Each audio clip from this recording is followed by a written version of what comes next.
As Raptors fans, we love Fred VanVleet, but it is important in his growth to acknowledge his deficiencies. So in this video, we're going to look at the one thing holding him back from truly being an all-star player. Let's get into it.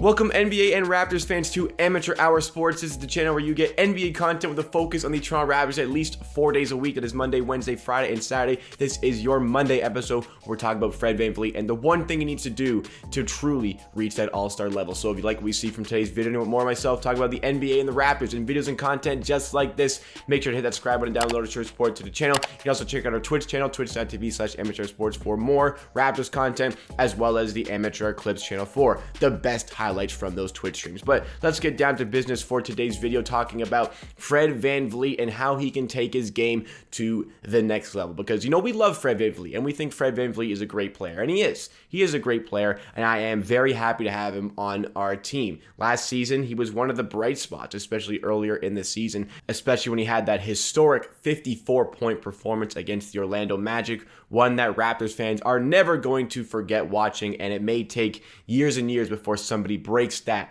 franchise record for points in a single game. But that remains to be seen. Regardless, Fred VanVleet is outstanding, and he was especially outstanding in the 2019 NBA Finals, en route to the Raptors' first and only NBA championship so far. But today, as we look forward to a new season without Kyle Lowry, Fred VanVleet really has to take the reins of this Toronto Raptors team. And if he's taking the reins, he does need to upgrade his game. At about 27 years old, Fred VanVleet is about to enter what I would call the prime of an NBA player's life, between the ages of 27 and 31. You still have that early year athleticism, but you also have the smarts and that veteran mindset as a basketball player, especially somebody who has won an NBA championship already. You have that sort of DNA within you to be a leader on the court, and that is what Fred VanVleet needs to display. But last season, even though it was played with tanking, Fred VanVleet still put up a decent season. Let's take a look at what he put up stat-wise. 19.6 points per game is something that we very much like. We love that. 6.3 assists, we like that. We definitely like that. 4.2 rebounds is great for somebody his size, but the efficiency is what we really need to dive into in this video. Obviously, the three-point percentage is fantastic, 37%, and the free throw percentage also is fantastic at about 89%. But where we have our problem is the field goal percentage in general, which is only about 39%. And, you know, I would say a good field goal percentage for any player is about 45 and up. 45% and up.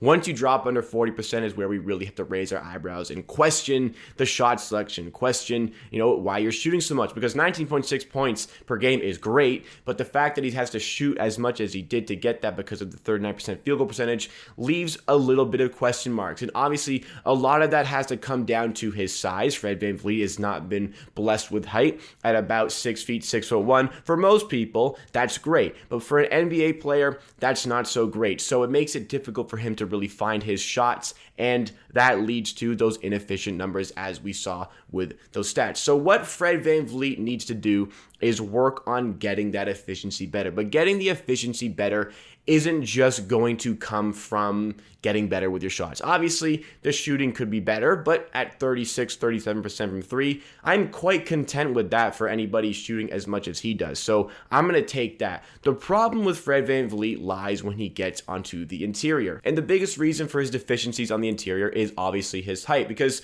of the 135 NBA players last season who took at least 100 shots inside the restricted area, there was only one player who had a lower field goal percentage in that restricted area than Fred VanVleet. That was Theo Maledon. Fred VanVleet put up a 50% shooting percentage in the restricted area. That's right under the rim. You only hit half of those. That's a little bit of a problem. But the problem grows even further because Fred VanVleet was one of 87 players to take at least 100 shots in the paint, but not in the restricted area. So any part of the paint that isn't the restricted area, he was one of the 87 players to take at least 100 shots. And he was the third least efficient player in that regard. 31.7% shooting in those positions. So it's clear that the biggest problem with Fred VanVleet's game is finishing on the interior. And it doesn't help that, you know, one of the most infuriating things about watching the Raptors is, despite my love for Fred VanVleet, is, you know, I call it his tunnel vision. He just gets in the mindset that he has to go score, and he puts his head down, he tunnels in on the basket, fixates on it, and just puts his head down and tries to get a layup. And he's small, and there are big guys typically in the paint who can block those shots. So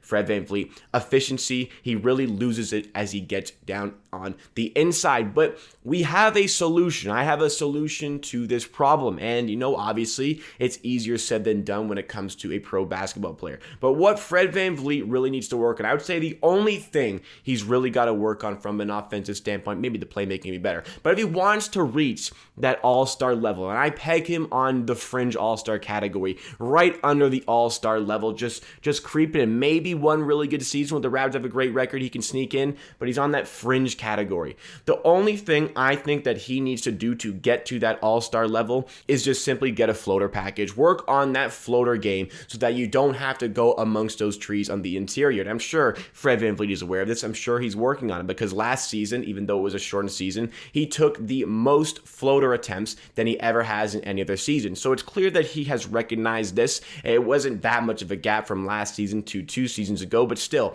he recognized that he does need this floater as a part of his game. And if Fred VanVleet does want to truly be the leader and does want to excel to maybe an all-star level, this is absolutely something that he needs to add to his game. One example of a player who has it is Trae Young. Now, Fred VanVleet is not Trae Young. I don't think he'll ever be at the level of Trae Young, but Trae Young is a small guy, but he can still get a ton of points. He can still do it moderately efficiently. And the reason that he's so difficult to guard is because, he can get to the rim. He can shoot from 3, obviously, but he also has a very, very good floater game so that he doesn't need the height to get it past those defenders. He simply floats it up before he gets them. You can't block that shot, or it's a very difficult shot to block, and if it goes in, obviously, 2 points. So it's a very difficult skill to master. It's a lot harder than it looks, but it's absolutely something and somebody of Fred VanVleet's caliber of excellence can achieve through an off season, but he has to be dedicated to working towards this. Just imagine the points per game here, because Fred VanVleet, he averaged 19.6 points per game last season, and that's with a 39% field goal percentage. So just imagine Fred VanVleet having an extra bit of efficiency if he does add in this floater and doesn't need to get blocked at the rim as much.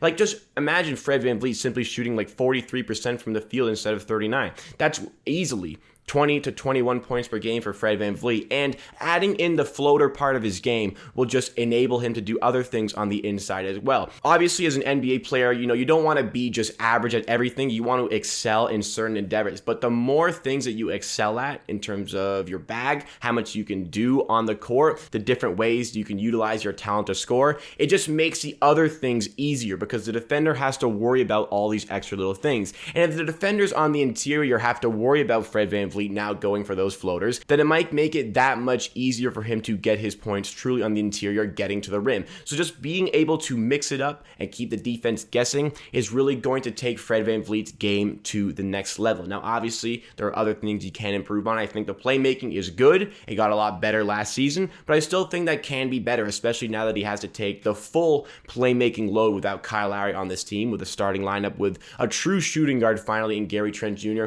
Fred VanVleet's playmaking really needs to excel this season, but I believe that if Fred VanVleet can truly unlock the floater portion of his game, if Fred VanVleet can get an efficient floater, it's going to make every other part of his game better. We might see Fred VanVleet truly ascend to an all-star level. I think that if Fred VanVleet is going to get to that level, the Raptors' record is going to be a big part of it. You can't just be a 7 or 8 seed and expect to get into an all-star game. But if Fred VanVleet dials in, the Raptors have a good season, they're cruising in like a top 6 seed, and Fred VanVleet is averaging 21 plus points per game, 7 assists maybe, then he just might sneak into an all-star team, especially if he puts up performances like did in that 54-point game against the Orlando Magic. So what did you think of the video? Do you agree? Do you disagree? Let me know all of your thoughts and opinions in the comments down below, because that wraps up the video for today. Thank you so much for watching this video. If you are still here, be sure to give the video a like. Hit that like button to support the channel. Help us reach some new viewers with the YouTube algorithm. You can also check out our Twitch channel, twitch.tv/amateursports,